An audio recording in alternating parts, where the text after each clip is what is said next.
नमस्कार साथीहरू। लोकसेवा आयोग नेपालको नेपाल स्वास्थ्य सेवा तर्फको तयारीको लागि हजुरको सहयात्री हेल्थ सेवा तयारी युट्युब च्यानलमा हजुरलाई स्वागत छ। यस च्यानलमा हामी हेल्थ सेक्टरको लोकसेवा प्रिपरेसनको बारेमा, लोकसेवा तयारीको बारेमा कुरा गर्छौँ र त्यसैगरी आज हामीले फेरि पनि एउटा नयाँ भिडियो लिएर आएका छौँ र नयाँ जानकारीका साथ उपस्थित भएका छौँ र आजको भिडियोमा हामी कुरा गर्नेछौँ 50वटा धेरैभन्दा धेरै सोधिएको हेल्थ लोकसेवामा सोधिएको हेल्थ लोकसेवाको इक्जाममा सोधिएको क्वेसनको बारेमा र यसको एन्सर पनि हामीले हजुरलाई दिनेछौँ। हजुरले हाम्रो युट्युब च्यानललाई अहिलेसम्म सब्स्क्राइब गर्नुभएको छैन भने पक्कै पनि हाम्रो च्यानललाई सब्स्क्राइब गर्नुहोला र साइडको बेल बटन पनि प्रेस गर्नुहोला ताकि सबैभन्दा पहिले हजुरले हाम्रो भिडियोको जानकारी पाउनुहुनेछ। साथसाथै हाम्रो फेसबुक पेज र फेसबुक ग्रुप हजुरले लाइक गर्न सक्नुहुन्छ। फेसबुक पेजलाई भने फेसबुक ग्रुप जोइन गर्न सक्नुहुन्छ। हामीले विभिन्न क्वेसनहरू त्यहाँ राखिरहेका हुन्छौँ निरन्तर रूपमा। र अब हामी आजको भिडियोतर्फ लागौँ। सबभन्दा पहिलो हाम्रो क्वेसन रहेको छ one of the commonest heart disease in Nepal भनेको one of the commonest heart disease in Nepal rheumatic heart disease. त्यसै गरी दोस्रो most common cardiac lesion in RSD in child is mitral regurgitation भनेको most common cardiac lesion in RSD भन्नाले rheumatic heart disease in child is mitral regurgitation. त्यसै गरी most common cardiac lesion in RSD in adults is mitral stenosis. Birth preparedness package was first piloted in 4 districts in Sidha, Kailali, Baglung and Nuwakot. Abortion became legal in Nepal in September 2002. September 2002 देखि चाहिँ एबर्सन नेपालमा legal गरिएको छ। त्यसैगरी most important step after disaster भनेको chlorination of water. Sufficiency of pasteurizations is tested by phosphate test. Gather approach is used in contraceptive counseling. Ideal contraceptive for newly married couple is combined OCP, oral contraceptive pills.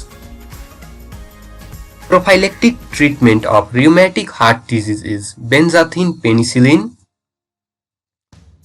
हामीलाई यो video अन्त्यसम्म हेरेर साथ दिनुहोला। त्यसैगरी best method to prevent nosocomial infection is hand washing. Average incubation period for HIV is 10 years.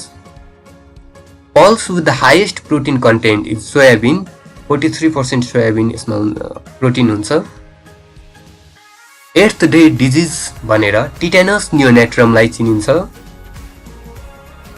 Main indicator for monitoring and evaluating the family planning program is CPR जसलाई contraceptive prevalence rate भनेर भनिन्छ। Main indicator for monitoring and evaluating the family planning programme CPR contraceptive prevalence rate. त्यसैगरी family health division was established in 1993। Most effective natural method of contraception is symptothermal method जसमा body टेम्परेचरलाई ध्यानमा राखेर कन्ट्रासेप्सनको method apply गरिन्छ।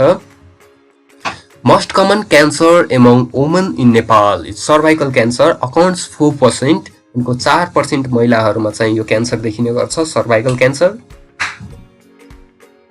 Cost effective therapy for management of early stage of cervical cancer is cryotherapy. Cost effective therapy for management of early stage of cervical cancer is cryotherapy जसमा एउटा certain freezing पोइन्टमा राखेर यो ट्रिटमेन्ट गरिन्छ क्रायोथेरापी।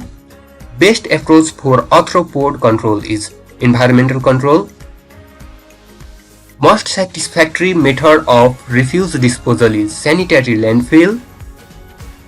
First indicator of PEM भनेको protein energy malnutrition is underweight for age. World's greatest public health tool is immunization. Most sensitive indicator of growth among children is weight. First clinical sign of xerophthalmia is conjunctival xerosis. त्यसैगरी contraceptive efficacy or failure is measured by Pearl Index HWI जसको full form रहेको छ 100 ohm per year. Most common disorder to be screened in neonates is neonatal hypothyroidism. Most common cause of heart disease in 5 to 30 years old is rheumatic fever. WHO criteria for diagnosis of rheumatic fever or rheumatic heart disease are based on revised Jones criteria. Most common arboviral disease is dengue. Only communicable disease of man that is always fatal, rabies. ORS solution should be used within 24 hours. ORS solution बनाको 24 घण्टा भित्र यसलाई use गरिसक्नु पर्ने हुन्छ. 100 days cough भनेर pertussis भन्नाले whooping कफ लहरे खोकीलाई चिनिन्छ. Drug of choice for chemoprophylaxis of meningococcal meningitis is rifampicin. Incubation period for measles is 10 to 14 days. Smallpox was declared eradicated on 8 May 1980. Smallpox लाई 8 May 1980 मा यो इरेडिकेट भइसक्यो भनेर डिक्लेयर गरेको थियो. मोस्ट इफेक्टिभ स्टेरिलाइजिङ एजेन्ट भनेको अटोक्लेभिङ, जसलाई स्टीम अन्डर प्रेसर भनेर पनि भनिन्छ. First vaccine to be discovered was smallpox vaccine, जुन चाहिँ एडवर्ड जेनरले पत्ता लगाएका थिए. First case to come to notice of investigator, यसलाई इन्डेक्स केस भनिन्छ. जुन चाहिँ इन्भेस्टिगेटरको अगाडि आउँछ जुन फर्स्ट केस, त्यसलाई इन्भेस्टिगेटरको अगाडि आउने केसलाई इन्डेक्स केस भनिन्छ. Life expectancy is a mortality indicator which is a positive health indicator. Epidemiological triad comprises of agent, host and environment. Extermination of organism is eradication. Extermination भन्नाले killing भनेर भनिन्छ. Killing of organism, killing a group of organism भनौँ अथवा killing of organism, यसलाई eradication भनिन्छ. Extermination of organism is eradication. Action taken prior to onset of disease is primary prevention. Disease लाग्नु भन्दा पहिले नै केही सतर्कता अपनाइन्छ भने त्यसलाई प्राइमरी प्रिभेन्सन भनिन्छ. Early diagnosis and treatment are secondary prevention. Father of public health, कोलेरालाई चिनिन्छ फादर अफ पब्लिक हेल्थ भनेर. Most common occupational cancer, skin cancer. O in GOBI campaign stands for oral rehydration therapy. GOBI गोबी क्याम्पेनमा ओ चाहिँ oral रिहाइड्रेसन थेरापीको लागि stand हुन्छ भन्नाले ओ भन्नाले oral रिहाइड्रेसन थेरापीलाई जनाउँछ. Lyophilised vaccines भनेको फ्रिज ड्राइड भ्याक्सिन्स भन्नाले BCG, येल्लो फिभर, मिजल्स र MMR को भ्याक्सिनलाई चिनिन्छ. कोल्ड चेन टेम्परेचर भनेको हाम्रो +2 डिग्रीदेखि लिएर +8 डिग्री सेन्टिग्रेडको हुनुपर्छ. कोल्ड चेनको टेम्परेचर +2 डिग्री सेन्टिग्रेडदेखि लिएर +8 डिग्री सेन्टिग्रेड हुनुपर्छ. त्यसै गरी quarantine period for yellow fever is 6 days.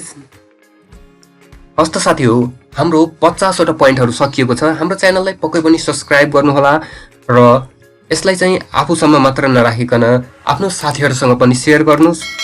Sharing is caring भनिन्छ नि, त्यसैले जति सक्दो सेयर गर्नुहोस् र हाम्रो फेसबुक पेज हेल्थ सेवा तयारीलाई पनि लाइक गर्नुहोस् र हाम्रो फेसबुक ग्रुप हेल्थ लोक सेवा तयारी पनि जोइन गर्नुहोस्.